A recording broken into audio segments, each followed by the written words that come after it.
की बात है। एक गांव में एक गरीब पंडित अपनी पत्नी के साथ रहता था। एक दिन की बात है, पंडित कुछ काम के लिए शहर गया था, तो वह अब अपने गांव जा रहा था।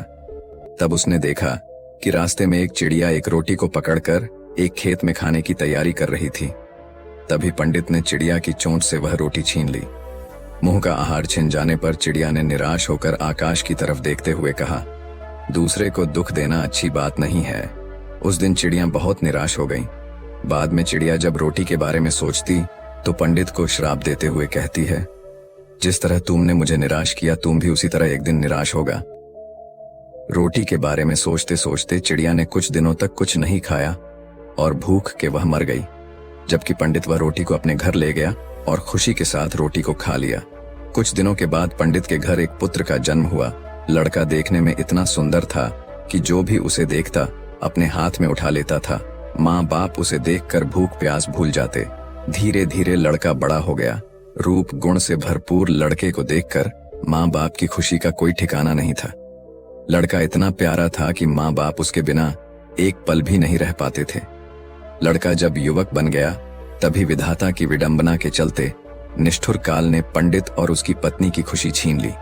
जिस दिन लड़का मृत्यु को प्राप्त हुआ उसके बाद माँ बाप के आंसू रुकने का नाम नहीं ले रहे थे। दोनों ने खाना पीना छोड़ दिया और दिन रात दोनों छाती पीटते हुए कहते, पत्थर दिल यम ने हमें जीते जी जला दिया। अगर सुबह शाम उसे कूटा जाए तो उसे कैसा लगेगा। यह कहकर पंडित रोज चिढ़ पटकते हुए कहने लगा कि यम का कलेजा कूट रहा है। पंडित को इस तरह रोते देख एक दिन यम ने पंडित के सपने में कहा, तुम जो सिर पटकर रो रहे हो, बेटे के लिए रो रहे हो। उस बेटे को देख पाओगे तो तुम्हें मेरी बात माननी होगी। कल तुम भीतर से दरवाजा बंद करके अपने पूजा घर में सोना और 2 दिन तक किसी को भी वहां जाकर तुम्हें जगाने देना नहीं है।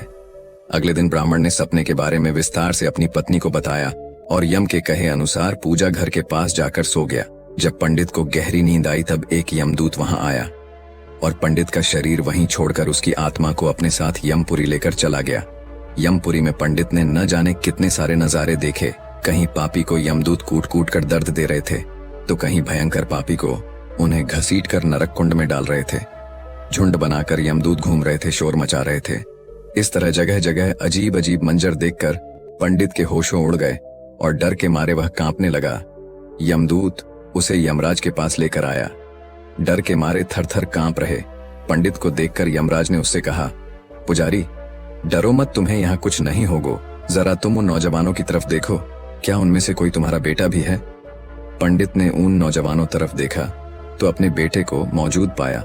बेटे को देखकर पंडित ने खुश होकर यमराज से कहा, जी महाराज, वह मेरा बेटा है। पंडित का जवाब सुनकर यमराज ने कहा, उसे यहाँ बुलाओ, अगर ना आए तो वहां जाकर बुला लाओ। पंडित ने अपने बेटे को पुकारा मगर वह नहीं आया। तब उसके पास जाकर बोला, मेरे बच्चे, मैं आया हूं, तुम मेरे साथ चलो। पंडित ने 2-3 बार इस तरह कहा मगर बेटे ने उसकी तरफ देखा ही नहीं। तब उसका हाथ पकड़कर पंडित ने कहा, मेरे बच्चे इधर देखो तो मैं हूं तुम्हारा पिता। यह सुनकर बेटे ने बाप की तरफ देखकर चिल्लाकर कहा, तुम मुझे बेटा क्यों कह रहे हो? मैं तुम्हारा बेटा नहीं हूं। कभी तुमने चिड़िया को तकलीफ पहुंचाकर उसके मुंह का खाना छीन लिया था। उसी का बदला लेने के लिए मैं तुम्हारा बेटा बनकर तुम्हारे घर पर जन्म लिया था। अब याद आया ना, जिस तरह मेरे मन को तुमने तकलीफ पहुंचाई थी उसी तरह मैं तेरे मन को तकलीफ पहुंचाकर चला आया। बेटे का जवाब सुनकर पंडित निराश हो गया और यमराज के पास उदास होकर बोला, वह मेरा बेटा नहीं है। पंडित की बात सुनकर यमराज ने उससे कहा, तुम लोग बेवजह मुझे कोस रहे थे, अब पता चल गया ना किसका कसूर था। इतना कहकर यमराज ने दूत को इशारा किया और दूत पंडित की आत्मा लेकर तुरंत उसके पूजा घर में पहुंच गया। पंडित के शरीर में उसकी आत्मा डालकर यमदूत चला गया। पंडित जागते ही उसकी पत्नी को सपने का सारा हाल बता दिया और उसके बाद पंडित और उसकी पत्नी ने दिवंगत बेटे की याद में आंसू बहाना बंद कर दिया। किसी को बुरा बोलना, चुगली करना, बुराई करना, जलन व ईर्ष्या का भाव रखना, यह सब आपकी तरक्की व खुशियों को रोक देते हैं, आपके जीवन में गहरा प्रभाव डालते हैं। कर्म एक ऐसी जगह है जहां हमें उसे बुलाने की जरूरत नहीं पड़ती। हमने जो पकाया होता है हमें वही मिलता है। कर्म आखिरकार सामने आता है, जैसा बोओगे वैसा ही काटोगे, जल्द ही या बाद में। एक गांव में 2 कुत्ते रहते थे। दोनों आपस में गहरे और अच्छे मित्र थे। साथ साथ रहते और साथ सोते थे। उनमें से एक कुत्ता का काला था तो उसका नाम कालू था। दूसरा कुत्ता लाल था तो उसका नाम लालू था। एक दिन दोनों कुत्तों ने तीर्थ यात्रा करने की सोची, किंतु वे रास्ता नहीं जानते थे। दोनों ने निश्चय किया कि यात्रा शुरू तो करें, रास्ता तो अपने आप निकल आएगा। एक दिन वह दोनों एक साथ तीर्थ यात्रा पर निकल दिए। चलते चलते उन्हें एक गांव दिखा। काफी रात भी हो गई थी, तो वह दोनों एक पेड़ के नीचे सो गए। थके होने के कारण उन्हें नींद आ गई। सुबह होने पर फिर अपनी यात्रा पर निकल पड़े। एक गांव पार किया। दूसरे गांव के पास पहुंचने पर उन्हें भूख लगी। वहां उन्हें 4-5 चूहे दिखाई दिए। लालू की पूंछ खड़ी हो गई। वह कालू से कहता है, क्यों गंडक जी, आप फरमाओ तो मैं इन 3-4 चूहों की चटनी बना डालूं। कालू ने गर्दन हिलाकर कहा, नहीं भाई लालू जी, हम तीर्थ यात्रा पर निकले हैं और तीर्थ यात्रा में किसी की हत्या करना पाप होता है, तो आप कोई दूसरा उपाय खोजो जिसमें कोई जीव की हत्या ना हो तथा हमें कुछ ऐसा ना खाना पड़े जिससे हमारी तीर्थ यात्रा भंग हो। दोनों कुत्ते एक सपाटे पर रुक गए। वहां पर एक मंदिर था। कुछ देर आराम करने के पश्चात दोनों ने फैसला किया कि अलग अलग दिशा की ओर चलना चाहिए। जिसको जो मिलेगा खा लेंगे। एक साथ चलते तो दोनों में से किसी का भी पेट नहीं भरेगा। कालू और कालू दोनों अलग अलग दिशा में निकल गए। जाने से पहले उन्होंने तय कर लिया कि वे वापस आकर इसी जगह पर मिलेंगे। लालू कुत्ता चलते चलते एक गांव में पहुंचा। वहां एक दयालु पंडित रहता था। वह पूजा पाठ करके भोजन करने ही जा रहा था। उसकी पत्नी ने उसके लिए भोजन थाल तैयार कर रखा था। पंडित ने भोजन को भोग लगाया ही था कि लालू कुत्ते ने झट से उसकी थाली में मुंह डाल दिया तथा एक रोटी उठाकर वहां से भाग गया। और पंडित ने ईश्वर का नाम लिया और हाथ धोकर उठ गया। पंडित ने अपनी पत्नी से कहा, बेचारे ये गंडक जी भी कितने भूखे हैं, सो आप ये भोजन की थाली इन्हें ही खिला दीजिए। पंडित की पत्नी गुस्सा होकर बोली, आप ये क्या कह रहे हैं, इस गंडक जी को ये थाली, इसमें कितने अलग अलग पकवान हैं, 2 तरह की सब्जी, अचार, दही, खीर, पूरी। पंडित दया भाव से बोला, तुम ठीक कहती हो, पर ये भी भूखे हैं, आप तो ये थाली इन्हें ही दे दीजिए। सोच लो कि ये थाली इनके ही भाग्य में लिखी थी। इसके पश्चात पंडित ने लालू कुत्ते को खूब पेट भरकर भोजन करवाया। लालू ने उसे खूब दुआएं दी। उधर कालू कुत्ता एक किसान के यहाँ पहुंचा। किसान अपने खेत में चक्कर लगा रहा था और जंगली जानवरों को खेत से बाहर निकाल रहा था। किसान की पत्नी खाने की थाल रखकर गई थी। थाल में भिंडी की सब्जी थी और बाजरे की रोटियां थीं। खेत का काम पूरा करके वह थाल खोलकर खाना खाने को तैयार हुआ ही था कि कालू ने तुरंत ही उसके भोजन में मुंह डाला और थोड़ी सी रोटी का टुकड़ा तोड़कर भागा। किसान एकदम से गुस्से में आ गया और खड़ा उठा। उसकी आंखें अंगारों की तरह लाल हो गई। उसने अपनी लाठी उठाई गाली देते हुए। उसने लाठी से इतनी जोर से वार किया कि कुत्ते की कमर टूट गई। वह पीड़ा से चिल्लाने लगा। कमर टूट जाने के कारण वह भाग ही नहीं सकता था। इसी बीच उसकी कमर में 3-4 लाठियां और पड़ गई। कुत्ता अधमरा हो गया। उसका साथी लालू चौराहे पर खा पीकर आराम कर रहा था। वह खड़े होकर अपने साथी का इंतजार कर रहा था। उसका साथी उसे कहीं भी नजर नहीं आ रहा था। लाचार और उदास होकर वह चौराहे पर बैठ गया। थोड़ी देर बाद उसे कालू अपनी तरफ नजर आते हुए खुश हो गया। वह जल्दी से उसकी ओर भागा। उसकी टूटी हुई कमर देखकर वह बहुत दुखी हुआ और पूछने लगा, भाई तुम्हारे साथ ऐसी दुर्दशा किसने किया? कौन पापी है जिसने एक रोटी के लिए तुम्हारी कमर ही तोड़ डाली? कालू की आंखें भर आई। उसने पीड़ा से कहते हुए सारी बात सुनाई। कालू की बात सुनकर वह क्रोध तथा दुख में डूबकर बोला, मैं उससे अपना बदला जरूर लूंगा।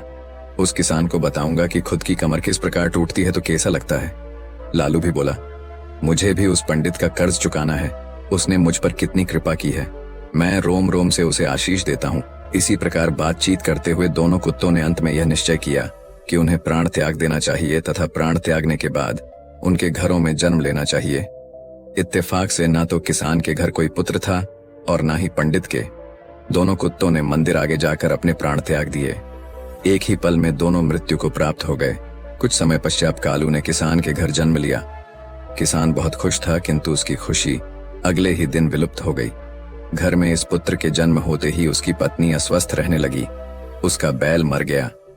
पहले जन्मदिन पर किसान के हरे भरे खेत को जानवर ने तहस नहस कर दिया और दूसरी तरफ पंडित के घर भी पुत्र का जन्म हुआ। पंडित और उसकी पत्नी बहुत खुश थे। कुछ समय बाद पुत्र के बड़े होते ही राज दरबार में पंडित का पद ऊंचा हो गया। पंडित ने राजा को एक युद्ध में जीत की बात बताई। 1-2 दिन बाद राजा युद्ध जीत गया। इससे खुश होकर राजा ने पंडित को राजपंडित नियुक्त कर दिया उसे अपार धन तथा एक महल भेंट किया। जैसे जैसे पंडित का बेटा बड़ा होता गया, वैसे वैसे वह भी पिता के समान तेजस्वी निकलता गया। उसने छोटी उम्र में सारे शास्त्रों का अध्ययन कर लिया। वह बड़े बड़े विद्वानों और पंडितों को शास्त्रार्थ में हरा देता था। से पंडित के जीवन में 4 चांद लग गए थे। उधर दूसरी तरफ किसान का बेटा नकरा निकला। वह बात बात पर अपने बाप को गालियां देता था, उसे डांटता था। वह जुआ खेलकर बचे कुचे धन को उड़ाने लगा। वह किसान बहुत ही दुखी हो गया था। उसे कुछ समझ नहीं आ रहा था। आखिर अंत में उसने सोचा कि इसको सुधारने का कोई उपाय करना चाहिए। इस तरह विचार करते हुए वह एक बुद्धिमान व्यक्ति के पास पहुंचा। उसने उसके सामने अपनी समस्या बताई। बुद्धिमान आदमी बोला, किसान को बोला, तुम इसकी शादी कर दो। शादी की नकेल अच्छों को सीधा कर देती है। किसान ने तुरंत घर जाकर अपनी पत्नी को बात आई। अपनी बेटे की शादी करने की सोची। वह लड़की की तलाश करने लगा। दूसरी तरफ पंडित का विचार भी अपने बेटे की शादी करने का हुआ। उसने भी अपने बेटे के लिए लड़की की तलाश की। कुछ दिनों बाद पंडित के बेटे का एक कन्या से उसका विवाह हो गया। उसके बेटे की पत्नी भी सुशिक्षित थी। उसके आते ही घर को स्वर्ग बना दिया। उसके बाद किसान ने भी अपने पुत्र का विवाह करा लिया। शादी बड़े अच्छे से हो गई। शादी के अगले दिन ही उसका बेटा अचानक चल बसा। उसकी पत्नी रोने लगी। वह किसान बेहोश हो गया। होश में आते ही वह दीवार से सिर मार मार कर रोने लगा और चिल्लाने लगा, हाय मेरा बेटा, मेरी कमर तोड़कर चला गया।